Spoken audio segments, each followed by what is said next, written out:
inflation targeting because we think that it's going to increase the cost of borrowing. And we know at the center of borrowing is the masses of our people. There's a repetition of what he said at the beginning of the year. There's no clear plan on how we're going to deal with unemployment, how are we going to deal with policing in South Africa, because we've got a serious problem of resources in the police, and how are we going to deal with issues of defense itself. As we're speaking today, everybody is complaining about borders that are pouring. Part of the people who can help us to maintain stability and order in those borders is the army. Our army is not properly funded, and we've seen that when they were in the DRC. This is basically making sure that they outsource that which government is supposed to do. They are making sure that the private sector is at the right position to compete with services that should be provided by the state, in that you are undermining the state capacity to deal massively with infrastructural development. There's no clear plan on how to increase health and how to deal with issues of unemployment and also the deteriorating infrastructure in South Africa. If it wasn't for inflation targeting, what would you have preferred? No, we must sustain what we agreed on earlier.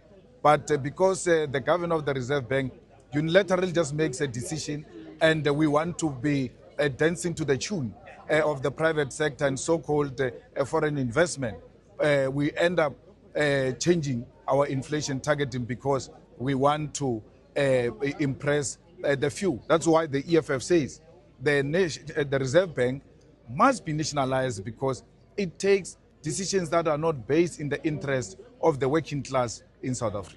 Yeah, giving them all these aspects, however, would say that we're getting more revenue, spending a little bit more as well at this time. Is that helpful to South Africa's economy, as you've heard from the speech? Well, more revenue means more into their pockets. You know that they steal. The more money we make, the more money we save, the more corruption goes high. No clear strategy on how to deal with corruption, because we can have surplus, we can grow the economy, we can have more revenue, but in the absence of a clear strategy on how you're going to fight corruption, is equal as not having collected more, because it means nothing. Sorry, Mr. Malema, I'd like to ask you a question in terms of the fact that more money has been allocated to assist Transnet. Do you think that that's a good idea? Well, we need to increase the capacity of Transnet, and we should not make sure we don't outsource a lot of those services of Transnet to the private sector. Transnet has proven in the recent past, not during apartheid, even under democratic dispensation, that it has got capacity to take care of our economic needs, but they deliberately failed Transnet so that they can introduce the private sectors. That's where they stand to benefit as corrupt individuals. Just your last thoughts on the billions that have been spent for South Africa to host the G20. What do you make of that? Do you think it's all worth it? Well, at the level of international politics, it's always important to host such events and to also, claim your place in the international politics. So it is important that we host such events, but they should not come at the cost of our people. But there are cost implications, and we're happy that to a particular extent it has helped to improve some of the services in Johannesburg, because we know they are impressionists. They are not really service delivery people. They want to impress visitors, and that's why all of a sudden the robots are working, potholes have reduced, all of a sudden Johannesburg is clean. That is basically opportunistic. Thank you. Okay, maybe the last. We are looking forward to NTDPS, but our hope is that the minister is going to change the fiscal policy direction of the country. For the past decade, we have not seen any growth beyond 2%. Last year, National Treasury projected 1.3% growth. We only achieved 0.6%. In this first quarter of this financial year, they achieved only 0.1% and 0.8% in the second quarter. So that tells you that you'll not go beyond the 1% by the end of the financial year. That means, once again, it's empirical evidence showing that the fiscal policy that the minister has embarked on for the past few years has not worked. We saw over 230,000 people losing their jobs in the quarter one. over 130,000 people losing jobs in Q2. Now we're told that at least it has decreased from 33% to 31.9%, which is effectively 32%, which is nominal. You can't celebrate such. So the minister must give us a policy statement today that seeks to rather create jobs for our people.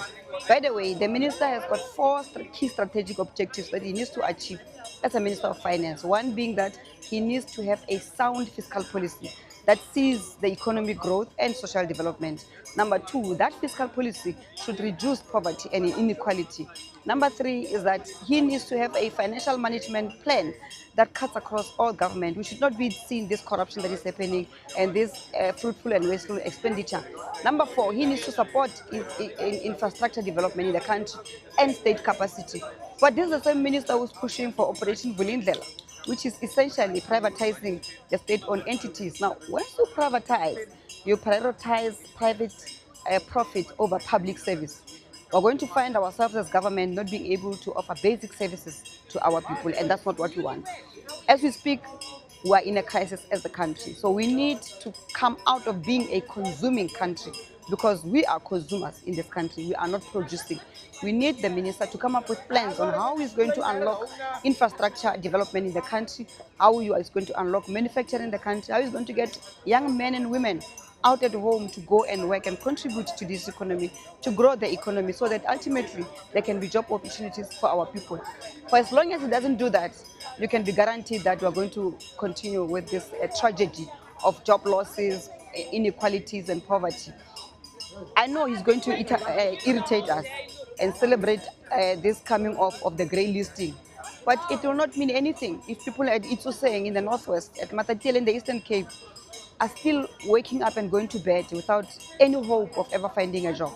So let us come with practical plans of how we're going to unlock the economy, stimulate the economic growth, and get our people to be employed and contribute to the growth of the economy of this country.